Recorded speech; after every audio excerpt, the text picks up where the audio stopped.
Hey everyone, Michael here with Hello Cupcake It's Me, and this is just a user requested video. So, me and this user were talking earlier, and talking about the healthcare industry. And as some of you may or may not know or remember, depending on where you came in at my you know at my videos or my journey or my story or whatever, uh, I used to work in the healthcare industry, and I was a hospice nurse and a caregiver, care provider for um, quite some time. And they were asking me why I quit working in that industry when I moved out of California. And to be honest, I stopped working in that industry after one of my very last clients. And I'll get into that in a little bit. But I've always had an affinity for elderly people. And I think a lot of that is due to the fact that I was raised by my grandparents. And so I had to learn how to adapt and be socially acceptable as a child around persons who were 55 and older. And because my grandparents were such a huge part of my life, um, it was just kind of natural that I fell into the caregiving role. My grandfather, when he was a fairly young man, fell off the second story scaffolding and broke his back, and was at that time placed on medical retirement, and just couldn't work.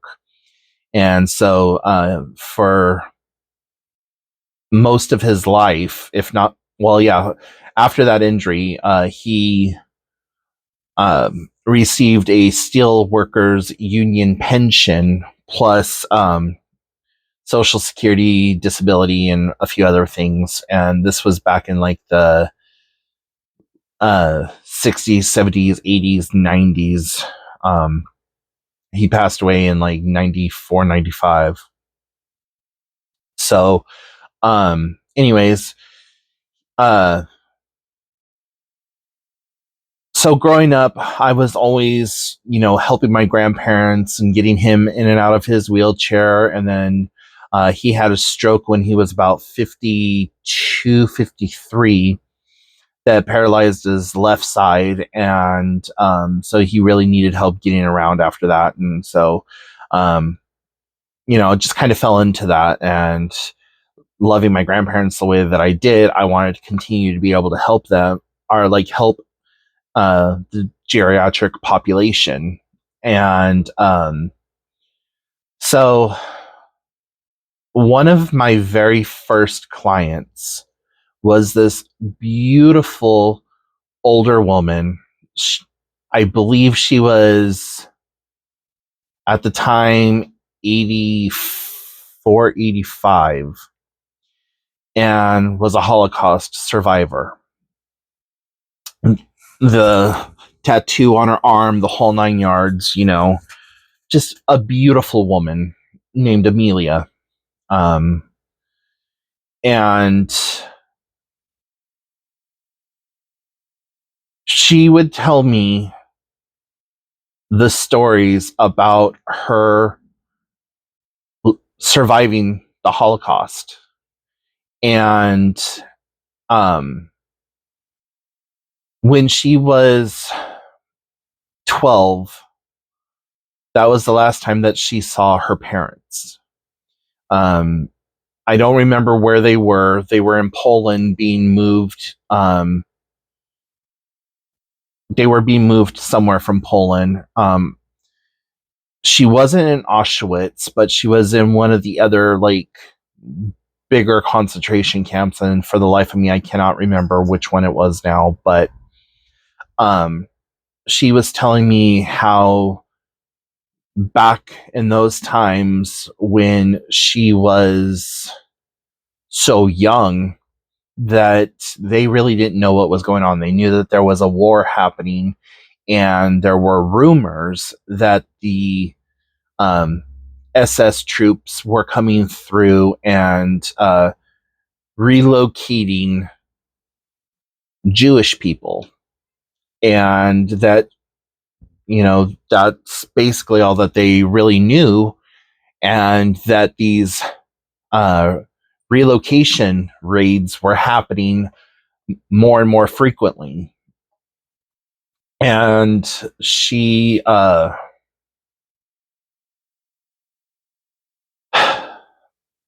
said that one of the hardest things for her at the time when she was 12 was being forcefully removed from her parents once they were being lined up and assessed. And she said that they had to stand in uniformed lines, men on one side, women on the other side, and that during that time period they were going through and doing physical inspections right there on the spot. So anyone who had any fillings or any kind of like jewelry or whatever, it was automatically like, okay, you go over to this little section, you sit in this chair, and you get it removed from you. And she was saying that her father, was her father or her uncle, had some fillings ripped out of their mouth right there on the spot. No dental, like numbing, nothing like that, because, well, unfortunately. And she said listening to these men that she knew from her village screaming out in these agonizing pains and watching their loved ones get stomped into the mud was very traumatic for her. And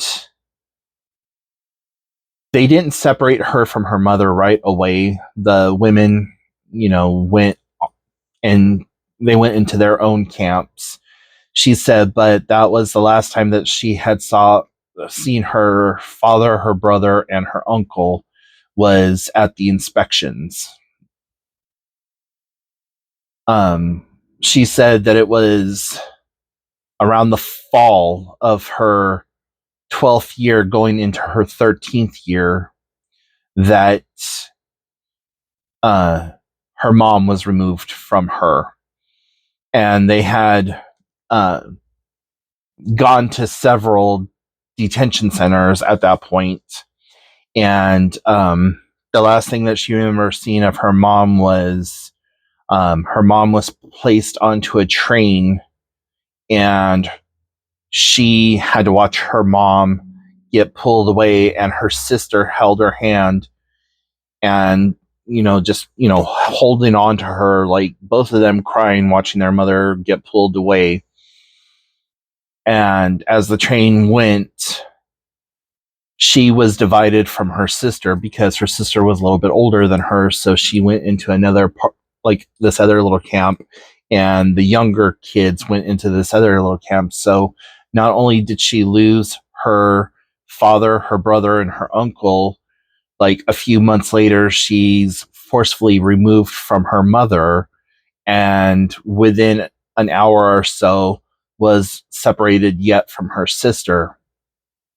And she said that the last thing that she remembers saying to her sister was, or that her sister said to her, was that she loved her, and to be strong, that God will see them through this.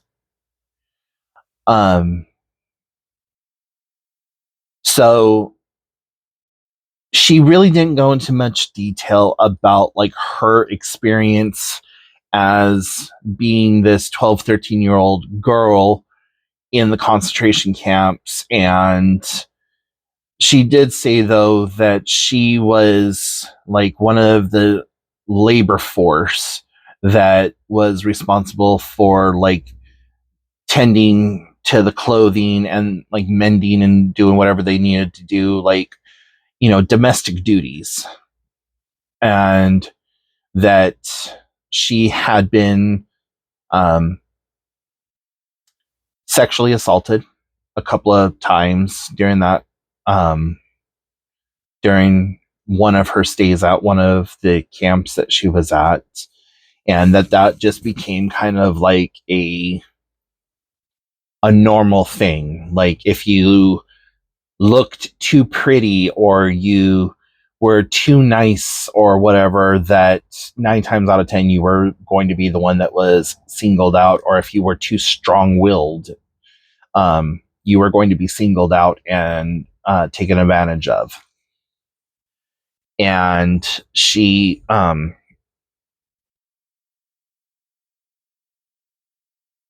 said that there was a lot of times where she had thought about committing suicide, but in the Jewish faith, suicide doesn't get you into heaven. And so she said at one point she had given up on the idea that God was going to save her, and that she just stopped praying. She didn't give up hope per se, but she stopped just praying, that it was like futile. And as new women came into the camp, and as other women were removed from the camp for various reasons, she said that she counted herself fortunate and blessed that the hell that she was in wasn't as bad as the hell she could go to. And she tried to help the other women as they were coming into the camp to settle and to, like, learn the ropes, basically. And she said that it wasn't until like toward the end of World War One that things really changed for her. And that's when she found that the Allied forces were coming and dismantling the internment camps.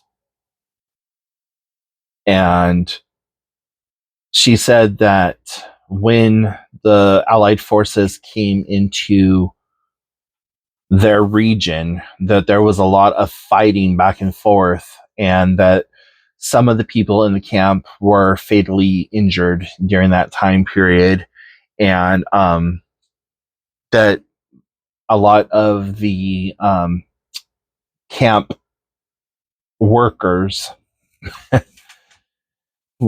Nazis, we'll just call it as it is, Nazis, if they didn't surrender, they killed themselves. And she said that it was scary, but also very like, this is a good fear. She said that, when it had happened, you got kind of numb to what was happening around you. You were just kind of thankful that it didn't happen to you at that moment also. So, over the course of a year or two of working with her pretty much on a daily basis and hearing these stories and just holding space for her and listening to these horrendous tales of like what she went through. And when she was liberated, she said that the Allied forces, I think that they were British at that time, that when they came in and weighed her, she was 19 or 20 years old, 5'7", and weighed 63 pounds, I think it was. It was like, it was in the 60s, and it was like a really low number for somebody her size. And um, when she was set down to a meal, she said that it was more food than she had seen in years. And she felt guilty and greedy for eating as much as she did because she didn't know if there was enough food to go around for everyone. And so at first, she would only take like a bite or two out of a piece of bread and then set it down. And people had to keep telling her, no, it's okay, honey. You can eat. This is all for you. We have enough for everyone. Um, and she just said that she remembers the first time after the camp when she had a fresh piece of bread with some jam on it. And she said that it was the most heavenly thing that she had put in her mouth in years. And she looked at me and she said, as heavy as I am now, this is weight that I put on because I was neglected and food was withheld from me. And she was not large at all, by any standards. I think if she was a size 8, that was like being generous. But she thought that she was heavy set, and for her, that was heavy set, being like a size 8. And I would always just remind her how beautiful she was, and very gentle with her because of the trauma she endured from men, and being very soft spoken with her, trying not to make fast moves around her or whatever. And one of the things that she said to me, though, that was really difficult is she said, the first time that a man took me on a date who was of Jewish descent, we just sat together and we cried because he also was a survivor. And um, she kept her number covered up most of the time. But on that date, he happened to see her number and he showed her his, and they just sat together and cried and held each other.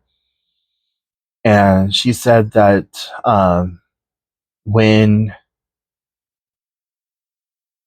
the date was done, they continued to stay in contact, and later married and had children and built a beautiful life in America.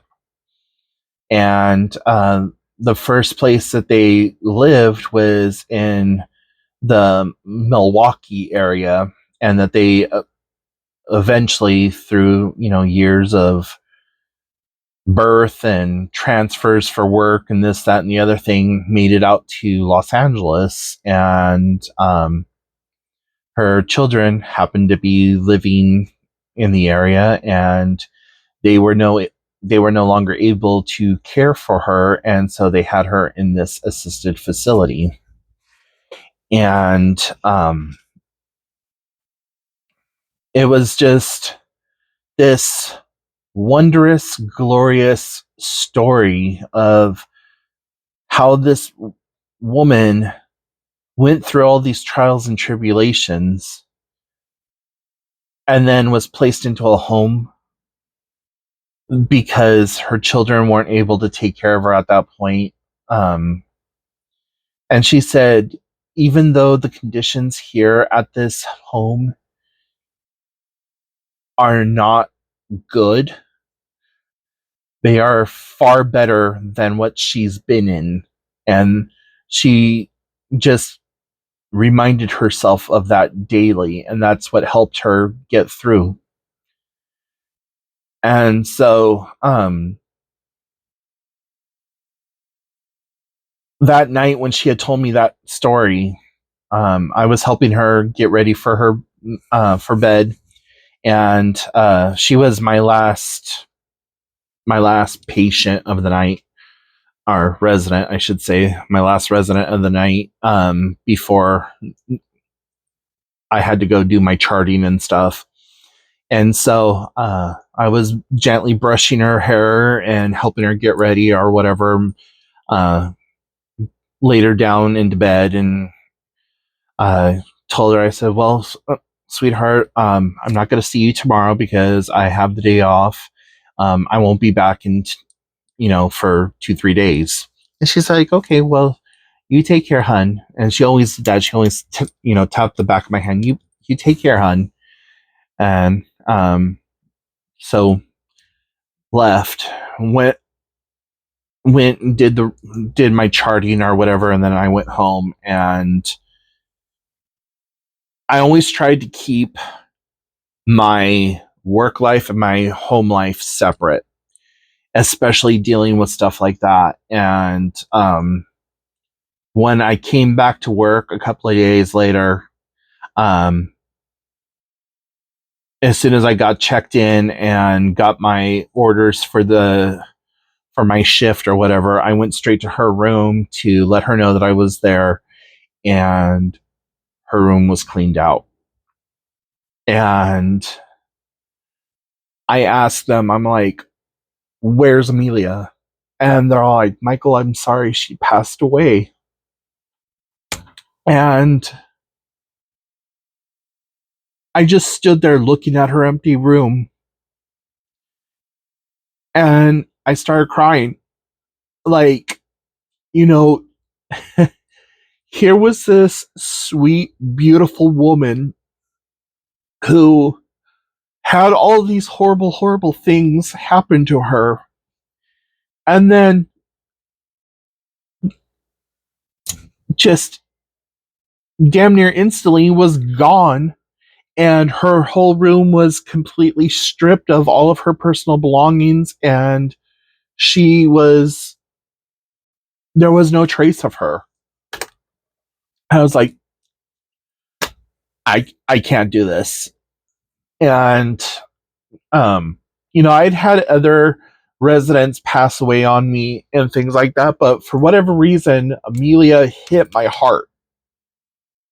And I resigned right there on the spot. I was like, I just can't do this. Like, she meant a lot to me. I never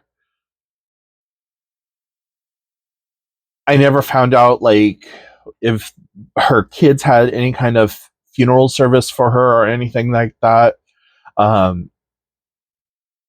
So I left, and I went out to my car, and I was just crying my eyes out, like, so hard, because just thinking of, like, everything she'd been through and her time there at the home. I don't know how long she had been there before I came on, but I worked with her probably a good year and a half, 2 years. Um, it was a year and a half because I remember setting up for Christmas, and when I when when I found out that she was Jewish, I brought in a candle for her and got some blue and silver decorations for Hanukkah.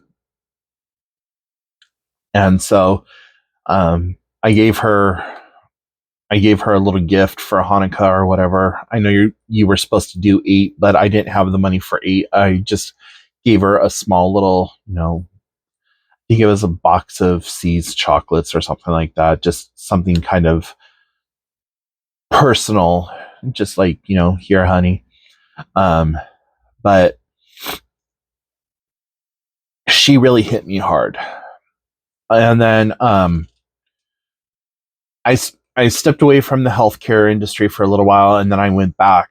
And the the last client that I had, he was this well traveled, world renowned like person, not renowned, but very worldly, and had gone to like Machu Picchu and done these hikes, and there was like pictures with him and the Dalai Lama and him on like these big mountain vistas overlooking things, mountain climbing. um Very well to do gentleman, uh, who had in-home care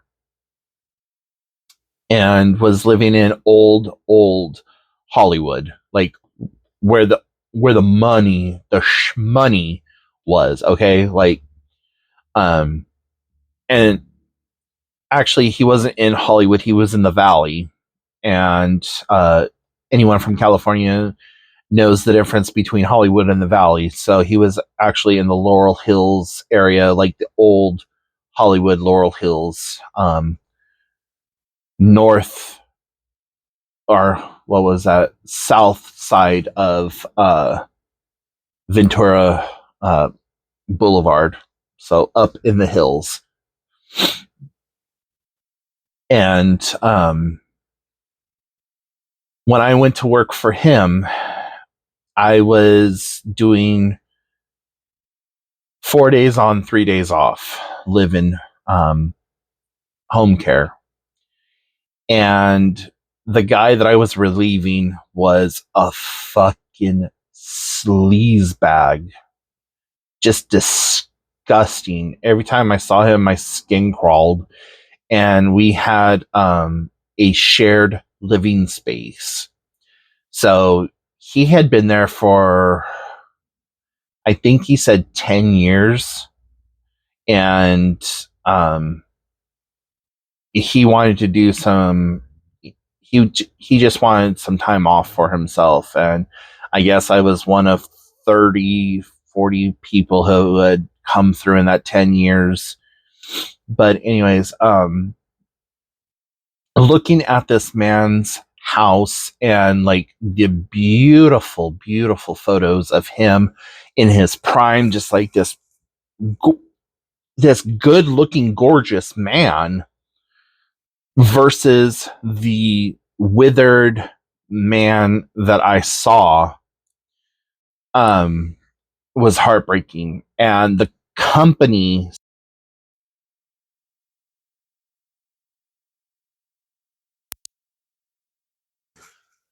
said that the family was not going to pay for his clothing. And it looks like my microphone is getting ready to die, so I'll try to fix that. But anyways, the family said that they weren't going to pay for his clothing, so he went from like XL underwear. Sorry, I had to pause it, and gonna have to recharge this. But he went from like an XL clothing down to a medium small. And the family wouldn't pay to have his clothes, to buy him new clothes or whatever. And I think that's absolute bullshit. I think it was the company not wanting to give out money for this gentleman. But when I came on to start working with him, I was told that we could not force the client to take a shower. I was only to prepare him a bowl of cereal for the breakfast, lunch, and dinner. That I had to lay out the newspaper for him first thing in the morning before he ever woke up.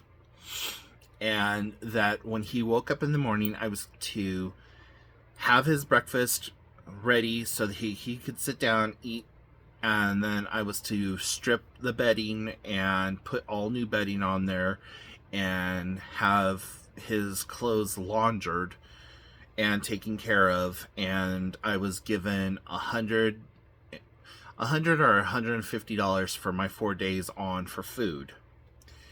And I thought, you know what, I'm gonna try to do right by this guy. Maybe the other dude doesn't know how to cook or doesn't want to bring him anything like that.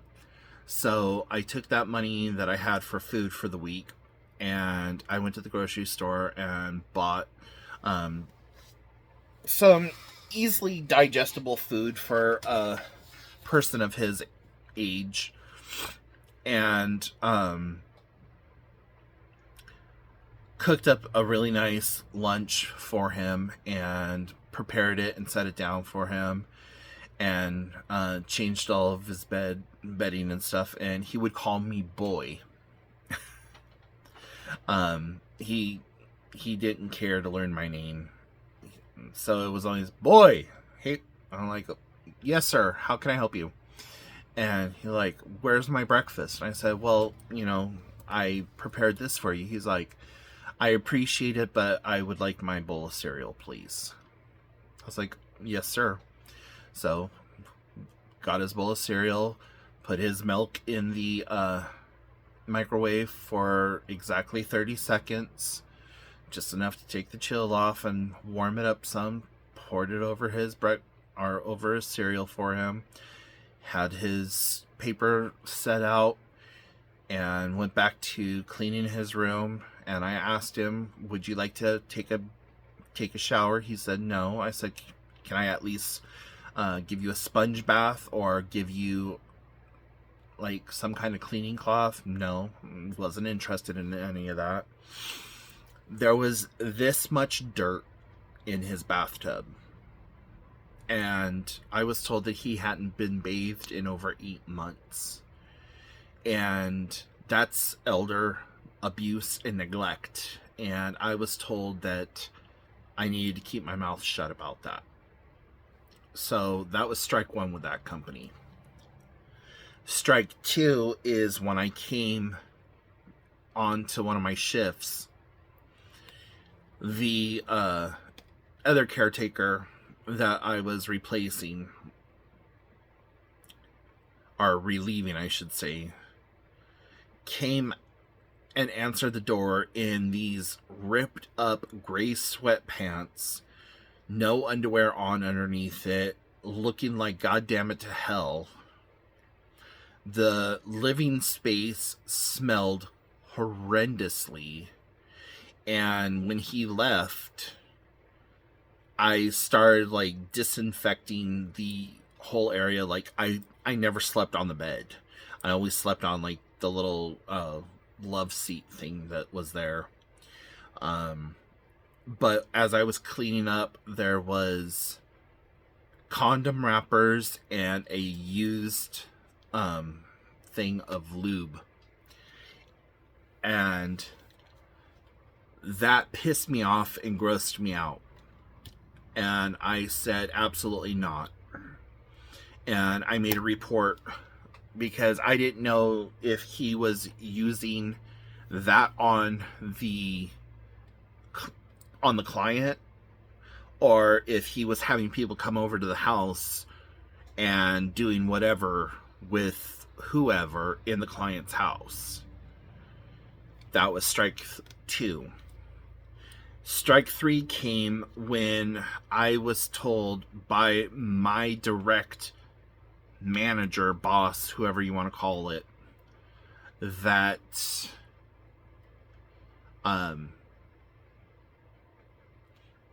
that I had a complaint against me for using too much of the weekly money allotted to us for food or whatever, and that I was not properly changing the attire for the gentleman. And I said, I am changing this out as needed, He will not allow me to tend to any of the wounds because, safety pins and laying in bed all day, every day, no TV, no radio, no nothing, just laying there, staring at the ceiling, and only eating a bowl of cereal in the morning, a bowl of cereal in the afternoon, and a bowl of cereal at night, and it's quiet as the fucking grave in that place. I said, you know what? Absolutely not. I'm not getting written up for this shit. I said, I will be calling the state board because what is happening in this hell and what you are telling me to do goes directly against several different laws, and I am not going to put my certification on the line for you, for that thing, talking about the guy that I relieved. I'm like, absolutely not. If the family actually knew how their loved one was being treated, I doubt that they would continue to use you all. So I left, and I went in and I said, sir, I'm going to be relieving myself of duty. It's been a pleasure working with you.